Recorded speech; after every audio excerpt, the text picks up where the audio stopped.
Welcome to the Activated Story Theater's 119th podcast. This episode, we bring you the story of Momotaro, the Peach Boy. A story from Japan. Hi, I'm Dennis. And I'm Kimberly. And together we are the Activated Actors! We are coming to you from Philadelphia, Pennsylvania. Philadelphia.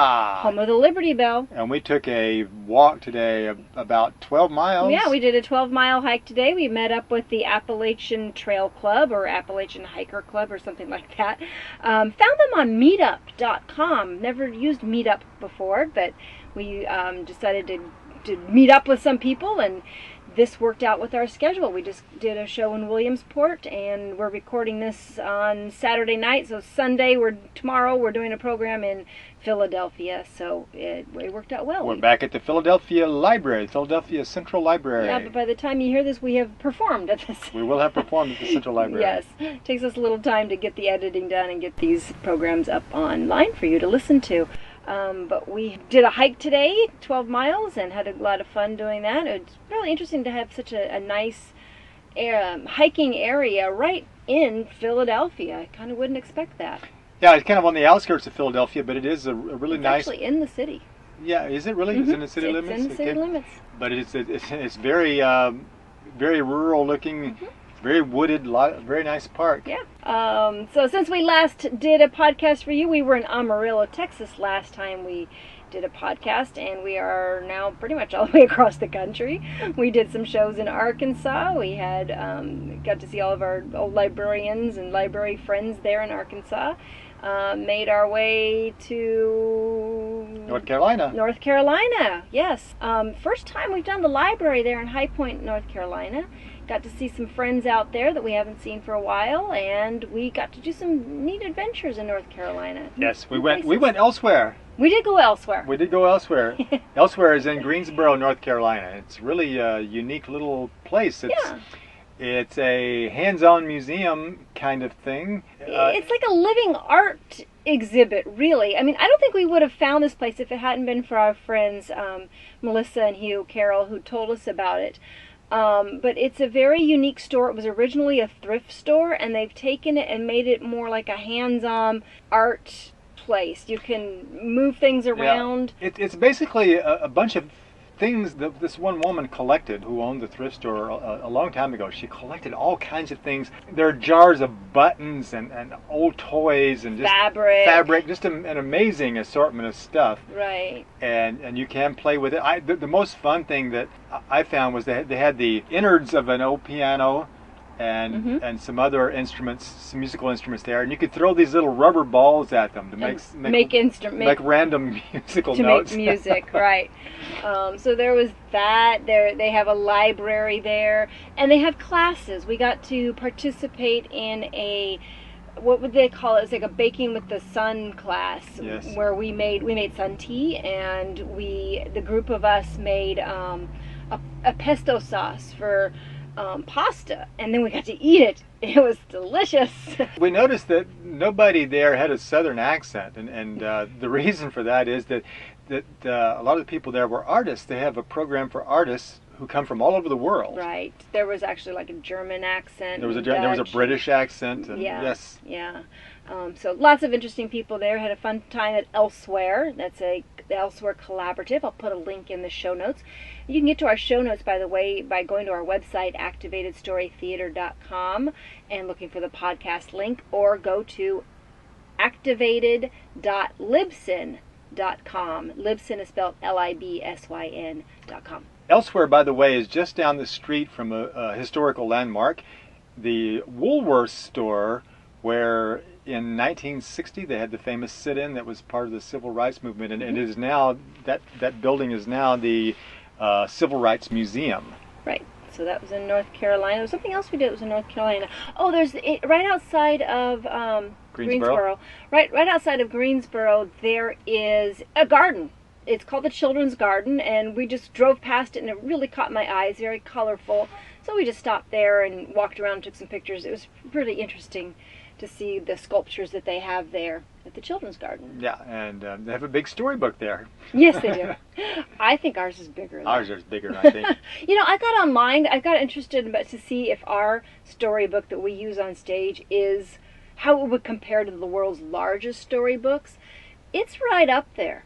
Our storybook is 6 feet tall and opens to be about 8 feet wide. It has about 7 pages in it. But the world's largest storybook, I believe, is just under 6 feet tall. Of course, it's made out of paper, and it's like an atlas. Is the world's largest storybook. Is it an official book that's published kind of thing? Yeah, one book. Yeah. It is available. Then there's another one. I was in a library once. I don't remember what state it was in. I believe New Jersey, maybe, and they had a book on exhibit that was supposed to be the largest published book, but it was not nearly that big. It was maybe half that big. I think we can give them a run for their money. Definitely, yes. I think we have the world's largest picture book. Or children's book, you could say. Yeah. We'll claim we do anyway. I will claim it. I haven't seen otherwise. All right. Let's see. We have also, just to get you caught up with our travels, we went to Pennsylvania and we got to stop by Clyde Peeling's Reptile Land. And we saw all kinds of little critters and creatures and butterflies. This is a place that one person, Clyde Peeling, has. And we met him. We met him. Yes, we met him. He opened this place in, I believe he said 1964. I believe it was 1964. 1964. So he has been there for a long time. He obviously loves lizards and reptiles and so on. Yes. Nice little zoo. It is an accredited zoo, so if you have the National Zoo Pass or a National Museum Pass, you can probably get in there as a reciprocal member. There are also butterflies there. There's a butterfly garden. There are quite a few tortoises. You'll see quite a few tortoises. The most impressive thing to me, though, was the dinosaur. Right, and they kept saying, go see the dinosaurs. I'm like, okay, people, you know dinosaurs aren't real. They're not really going to be dinosaurs in here. Now, I've seen reconstructed dinosaurs, and these dinosaurs actually move, and not only that, but they make sounds, and they've done a really good job of creating the sounds. Yeah, that and some of them were pretty much to scale. Yeah. But I've seen dinosaurs recreated before, and these were very impressive. What I liked about these is the other ones we've seen have been in museums, and they're indoors. These were kind of set in natural habitat. You get a better idea of, like, there were some dinosaurs that were kind of hiding in the grass. And I think just kind of a different, better setting than some of the other ones we've seen too. So lots of fun. If you are in Pennsylvania on your way to Williamsport, that's a good place to stop. Yes. All right, well, shall we move on to our story? I think so. You guys ready for a story? They all said they're ready. Okay. I guess let's do it. Momotaro, the Peach Boy. A story from Japan. Once upon a time, there lived an old man who was a woodcutter. Chop, chop.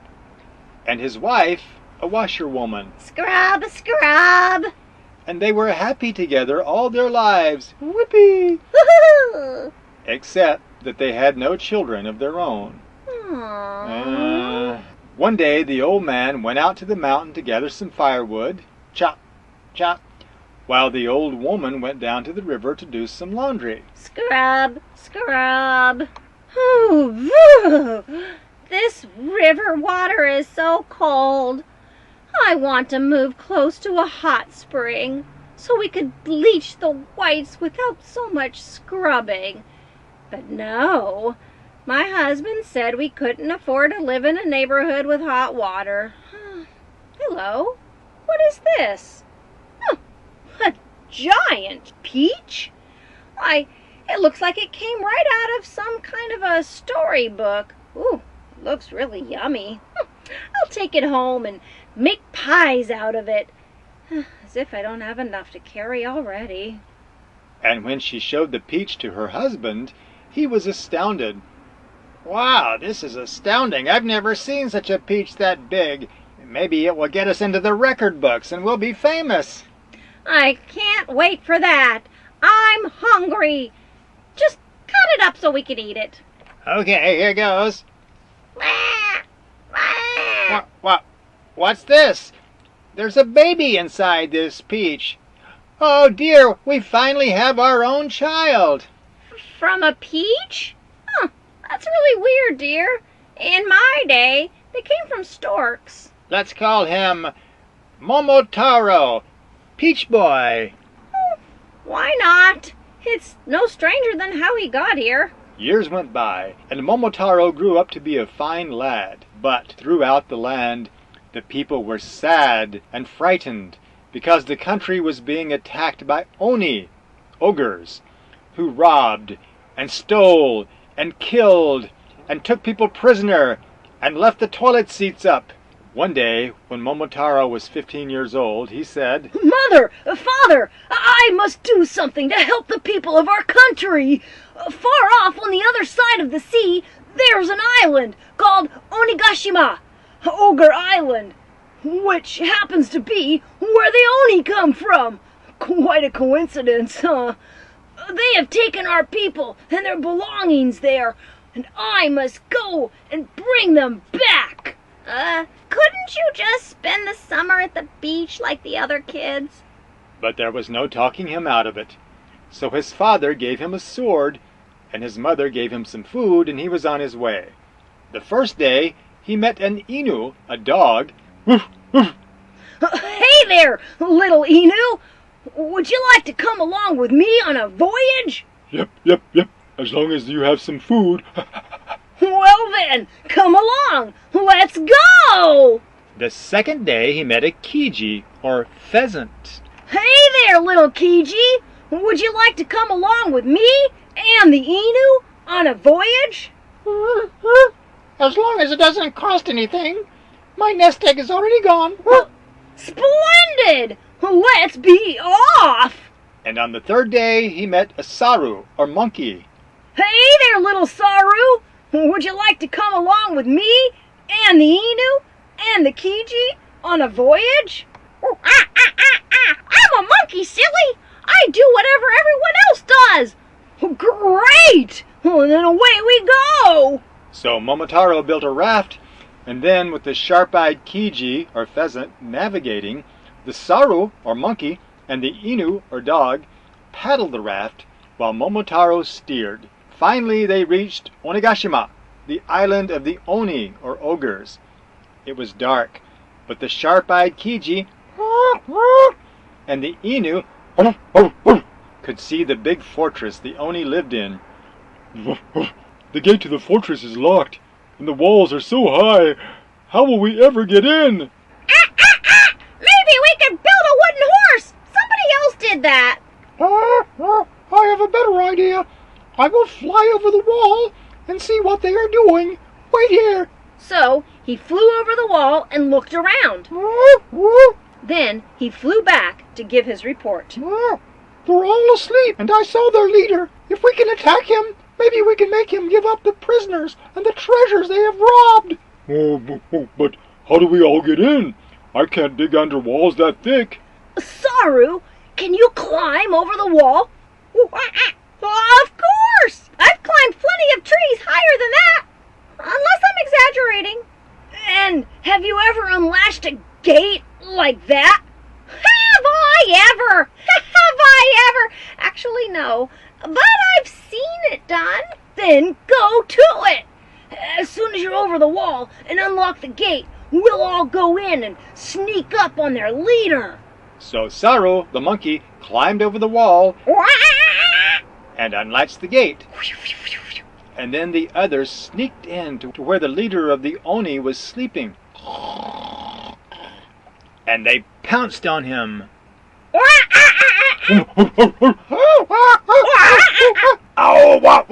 The Inu bit, the Saru scratched, the Kiji pecked, and Momotaro jabbed with his sword, until the Oni cried out, Mercy! I am being attacked by a monster! Silence! It is your conscience, come to punish you for all the bad deeds you've done. You must release the prisoners and the treasure you have stolen, or else I will never leave you in peace. Yes, of course. Take them. Do you promise never to bother the people of Japan again?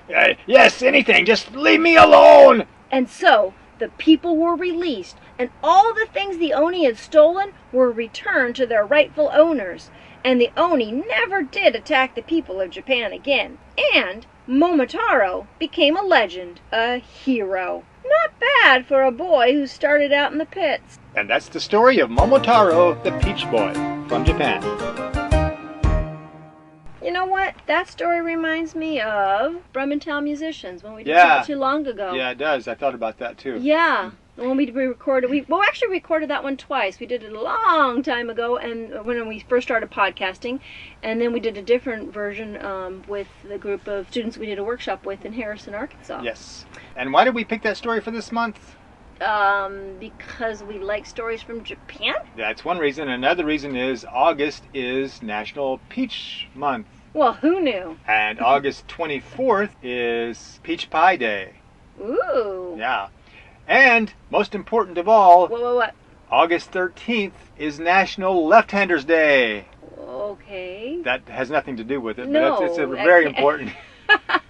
You just like throwing some random holidays out. I like to celebrate us Southpaws whenever I can.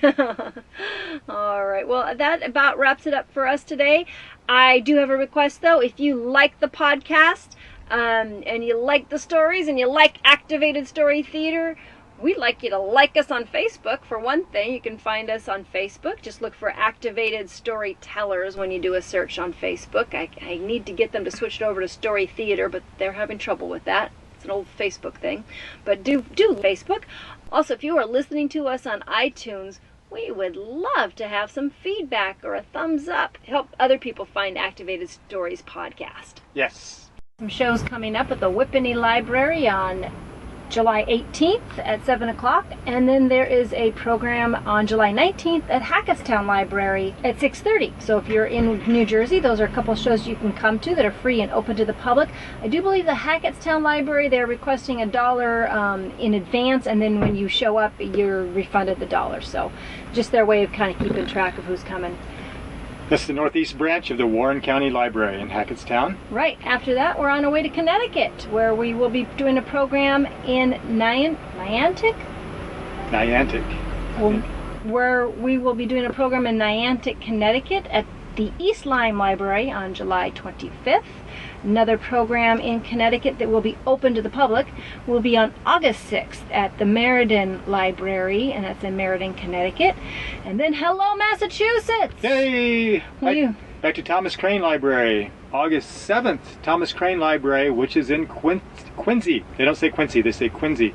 Quincy, Massachusetts. Okay. Also at the library in Randolph, Massachusetts on August 8th. And we have an upcoming program on August 15th at the Abington Library. And then our summer shows are just about over, except for one more. We will be at the Andover Library on August 20th. And those are all of our summer reading programs. If you don't get to catch us this summer, we hope that you will be going to your library and dreaming big and doing lots of reading. Hope to see you at a show. Spread the word. And one other thing to remember to do, very important, when you get up tomorrow morning, put on your socks before your shoes. We'll catch you next time. Stay activated. Activated Story Theater is committed to bringing fun, educational shows to schools and libraries nationwide. On stage, we use physical comedy, American Sign Language, imaginative props, and a giant, oversized book to bring multicultural folktales to life. For booking information, check out our website, activatedstorytheater.com, where you can also find out when the activated actors will be performing near you, read a story, or order one of our audio CDs. You can subscribe to this podcast on iTunes or listen on Stitcher. We look forward to your comments and folktale suggestions. Stay activated. Until next time.